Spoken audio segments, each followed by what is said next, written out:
ബഹുമാനപ്പെട്ട T P അടക്കമുള്ള വിശിഷ്ട വ്യക്തിത്വങ്ങളെ, സുഹൃത്തുക്കളെ, ഈ ജാമിയ നദ്വിയയുടെ ഈ മഹാസമ്മേളനത്തിൽ പങ്കെടുക്കാൻ കഴിഞ്ഞതിലുള്ള സന്തോഷം ഞാൻ ആദ്യമായി അറിയിക്കട്ടെ.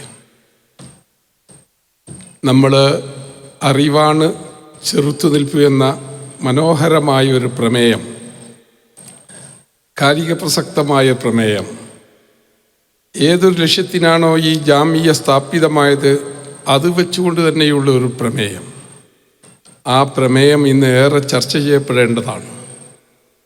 നമ്മൾ എല്ലാ തിന്മയുടെയും ചെറുത്തുനിൽപ്പ് അറിവ് തന്നെയാണ്.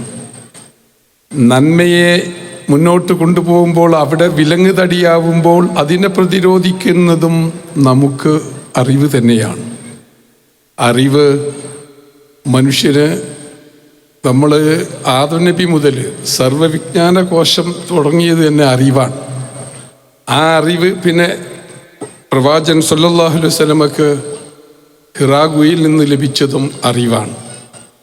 ആ അറിവാണ് നമ്മൾ തുടർന്ന് പോരുന്നത്. ആ അറിവിൻ്റെ ഭാഗമാണ് നമ്മളൊക്കെ നന്മയുടെ പ്രബോധന പ്രചാരകന്മാരായി മാറുന്നതും.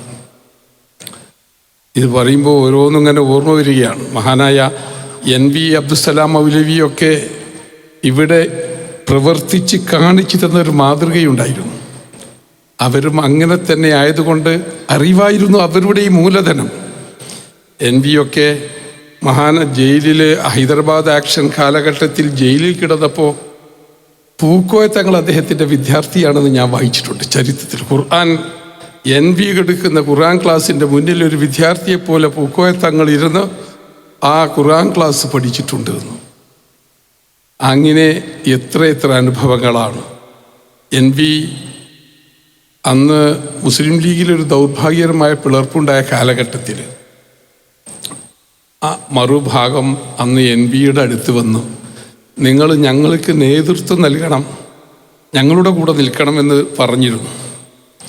NV എന്ന് അവരോട് ചോദിച്ചത്, എൻ്റെ പൂക്കോയ കുട്ടി എവിടെയാണ്, അവിടെ ഞാനുള്ളൂ എന്ന് പറഞ്ഞത് വർത്തമാന കാലഘട്ടത്തിലേറെ ചർച്ച ചെയ്യപ്പെടേണ്ടതാണ്. ഈ സാഹോദര്യമാണ്, ഈ ഐക്യമാണ് എന്നെന്നും മുന്നോട്ട് കൊണ്ടുപോയത്. വാഫക്കി തങ്ങൾ സീതി സാഹിബിനെ ഇമാമാക്കി നിന്ന് നമസ്കരിച്ചിട്ടുണ്ട്. സീതി സാഹിബ് ബാഫക്കി തങ്ങളെ ഇമാമായി നിന്ന് നമസ്കരിച്ചിട്ടുണ്ട്. അതുപോലെ തന്നെയല്ലേ നമ്മൾ ഓർക്കേണ്ടത് MK ഹാജിയൊക്കെ പോലുള്ള മഹാമനുഷ്യരെ. MK ഹാജിയൊക്കെ ഒരു യതീഖാന ഉണ്ടാക്കാൻ പെട്ട പ്രയാസങ്ങൾ, ഒന്നുമില്ലാത്ത കാലഘട്ടത്തിൽ ഞാൻ എൻ്റെ ഈ മക്കളെ കൈവണ്ടി വലിച്ചെങ്കിലും ഞാൻ അവരെ സംരക്ഷിക്കും, അവരെ പോറ്റും എന്ന് പറഞ്ഞ MK ഹാജി. അദ്ദേഹമൊക്കെ മഹാനായ CH ഒരിക്കൽ പറഞ്ഞത് ഓർമ്മയുണ്ട്, വായിച്ചിട്ടുണ്ട്.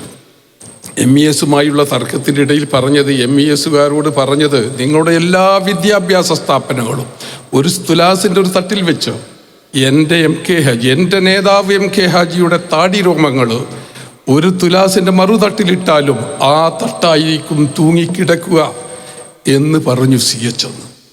അവരൊക്കെ ഇവിടെ കാണിച്ചു തന്നൊരു പാതയുണ്ട്. ഈ ഐക്യവും സഹോദരൻ ബഹുമാനപ്പെട്ട TP ഇപ്പോൾ ഇവിടെ പറഞ്ഞു, നമ്മൾ നമ്മുടെ രാജ്യത്തോടുള്ള ബദ്ധതയും പ്രതിബദ്ധതയും ഒരിക്കലും നമ്മൾ ഈ അറിവിൻ്റെ ഭാഗം തന്നെയാണ്. ജാമിയയിൽ നിന്ന് പുറത്തു വന്ന ഒരു കുട്ടിയെയും ഒരു തീവ്രവാദ ലിസ്റ്റിൽ നമ്മൾ കണ്ടിട്ടില്ല, ഒരു വർഗീയത പ്രചരിപ്പിക്കുന്നവരുടെ ലിസ്റ്റിൽ നമ്മൾ കണ്ടിട്ടില്ല. അപ്പോൾ നന്മയുടെ പ്രബോധന പ്രചാരണം തന്നെയാണ്. നമുക്ക് അങ്ങനെയേ ആകാൻ പറ്റൂ. ഒരു വർഗീയമായോ ഒരു വിഭാഗീയമായോ ഒരു തീവ്രവാദത്തിലേക്കോ നമ്മൾ ആരെയും നയിച്ചിട്ടില്ല. ആ ഭാഗമാണ് ഇവിടെ കാണുന്നത്. മറ്റ് കൂടുതലൊന്നും ഇപ്പോൾ ഞാൻ സംസാരിക്കുന്നില്ല. എനിക്ക് ഈ മഹാസദസ്സിൽ പങ്കെടുക്കാൻ കഴിഞ്ഞതിലും ബഹുമാനപ്പെട്ട TP ഒക്കെ ആയിട്ട് വ്യക്തിപരമായി വളരെയേറെ ബന്ധങ്ങൾ കാത്തു സൂക്ഷിക്കുന്നുണ്ട്. വളരെ മുമ്പ് തന്നെ സന്തോഷമുണ്ട്. ജില്ലാ പഞ്ചായത്തിൻ്റെ പ്രസിഡന്റ് എന്ന നിലക്ക് എനിക്ക് ജാമിയ നൂരിയയിലെ ഭാരവാഹികളോ അധ്യാപകന്മാരൊക്കെ ഉണ്ട്. അവരുടെയൊക്കെ സഹായം ഈ ജില്ലയുടെ സമഗ്രമായ പുരോഗതിക്ക് വേണ്ടി ചിലപ്പോൾ എനിക്ക് വേണ്ടി വരും. ഞാൻ ബന്ധപ്പെടും, സഹായിക്കണമെന്ന് അഭ്യർത്ഥിച്ചുകൊണ്ട് ഞാൻ എല്ലാവിധ അഭിവാദ്യങ്ങളും ആശംസ നിർത്തുന്നു. അസ്സലാമു അലൈക്കും.